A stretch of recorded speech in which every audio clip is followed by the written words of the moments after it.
మాటనా మళ్ళా మొదలు పెట్టిరా ఇక జరాగు 5 నిమిషాలు అది అయిపోతుంది. హైడ్రాని పీకేసి మొదటి సంతకంతోనే తీసి చెరువులో వాడేస్తాం దాన్ని. ఇప్పుడు మనం చేయలేం 46,000 చెరువులు మంచిగా చేసినాం. ఏమన్నా గుడిసె కూడా కొలగొచ్చామా, ఇల్లు కూడా వచ్చామా? ఇదేమి ఇచ్చేంతరం నాకు అర్థం కాదు. మూసి అని దాని ఎంబడి వాడారు, దానికి ఆడ గరీబులు ఉంటారు పాపం. మూసి ఎంబడిన గరీబులను వాళ్ళని ఏమి ఏడిపించడు? పొద్దున్న లేతే వాళ్ళు నిద్ర పోకుండా వాళ్ళ కంటి మీద కొనుక్కు లేకుండా అది ఎవరు చేసే ప్రాజెక్ట్ అయ్యేది కాదు, పీకేది అవుతుందా? 15,000 ఇల్లు కూడా కొడతారట. ధర్మమేనా అది? ఈ రకంగా ఇప్పుడు పనికి మాలిన హైడ్రా తెచ్చి మూసి అది చెయ్యాలి, మూసి మంచిగా చేయాల్సిందే వద్దనే వాడు అన్నాడు. అన్ని వేల ఇల్లు కూడా కొట్టడం ఎందుకు నాకు అర్థం కాదు. అలా ఏం లేదు, భూములు కబ్జా పెట్టే రియల్ ఎస్టేట్ దందా తప్ప దాంట్లో ఏం లేదు. మూసి ప్రజల కోసం కాదు, నగర ప్రజల కోసం కాదు, ఈజీగా చేయగలిగిన దాన్ని, మామూలుగా చేయగలిగిన దాన్ని నాశనం బట్టి దానికి కథం పడతా ఉన్నా.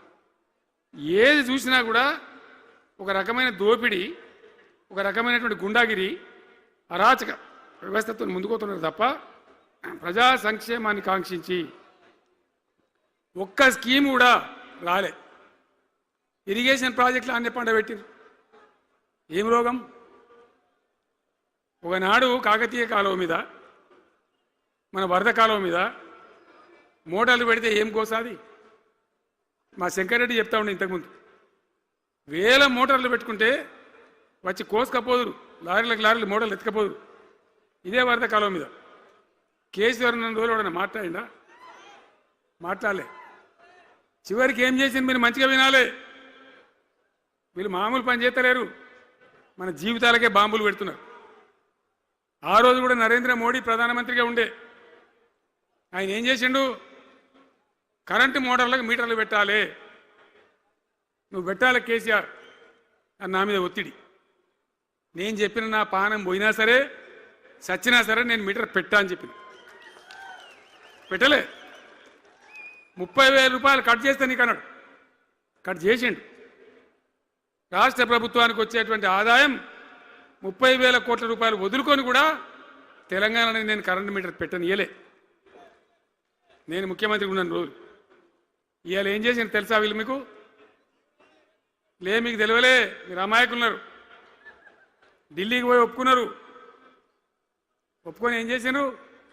అయ్యా బాంచని మీటర్లు పెడతాము, మాకు ఆ పైసలు అయింది, కేసీఆర్ వద్దన్నారు కదా మేము తీసుకుంటాము అని ఆ డబ్బు తీసుకొని వీళ్ళే ఈ గవర్నమెంట్ పై సంతకం పెట్టింది. ఇప్పుడు మొదలైతే ఇక ఇప్పుడు వస్తాయి మీటర్లు. ఎదుర్కొందామా? మీటర్ల ఎదురుపాటును యుద్ధం చేద్దామా? కొట్లాడదామా? ఏమన్నాం మనం? నాకు అర్థం కాదు. రైతులు మంచిగా ఉండాలి, వ్యవసాయం మంచిగా ఉండాలి, పల్లెలు బాగుండాలి, వృత్తి పనులు బాగుండాలి. ఇప్పుడు యాదవులకు గొర్రెలు ఇప్పించినాం. ఇప్పుడు వస్తున్నాయా గొర్రెలు? వినబడతలేదు. బంద్ అయినాయా? ఎందుకు బంద్ అయినట్టు? మరి దానికి ఏం రోగం వచ్చే? మరి ఎవరికి ఇచ్చినట్టు? చేపలు పట్టే వాళ్ళ కోసం చేప పిల్లలు వేసినాం, ఇప్పుడు వేస్తాను రా. మరి ఎవరికి చేసినట్టు? వృత్తి పని వాళ్ళకు ఉండదు, ఎవరికి ఉండదు. బీడీ కార్మికులు ఉన్నారు, నాకెవ్వరు దరఖాస్తు ఇయ్యలే, ఇవాళ అడగలే. అప్పుడప్పుడు మా తులమ చెప్పేది, అన్న వాళ్ళ పరిస్థితి బాగుండదు పేదరికంలోనని చెప్పేది. మా అంతటా మేమే ఆలోచించుకొని బీడీ కార్మికులకు పెన్షన్ తెచ్చినాం. మొత్తం భారతదేశంలో ఏ రాష్ట్రంలో ఇస్తారా? వాళ్ళకి పెన్షన్లు పెంచుతామని ఎగబెట్టినరా? వాళ్ళకు కాదు, ఎన్ని ఆశలు.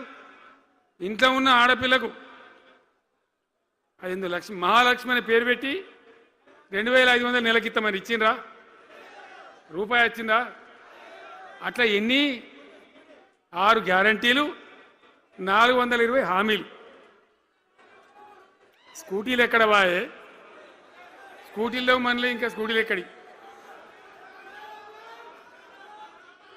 ఏమన్నా నచ్చినాయా? మరి నేను ఏమంటున్నా అంటే దయచేసి మీరు ఆలోచన చేయాల్సింది, ఇలా ఈ సభలో మాట్లాడుతున్నా మీరు వింటున్నాను కాదు, యావత్ తెలంగాణ వింటున్నది. తెలంగాణ ప్రజలందరికీ నేను కోరుతా ఉన్నాను, నేను చెప్పిన నిజమా అబద్ధమా? ఏం జరుగుతూ ఉంది తెలంగాణలో?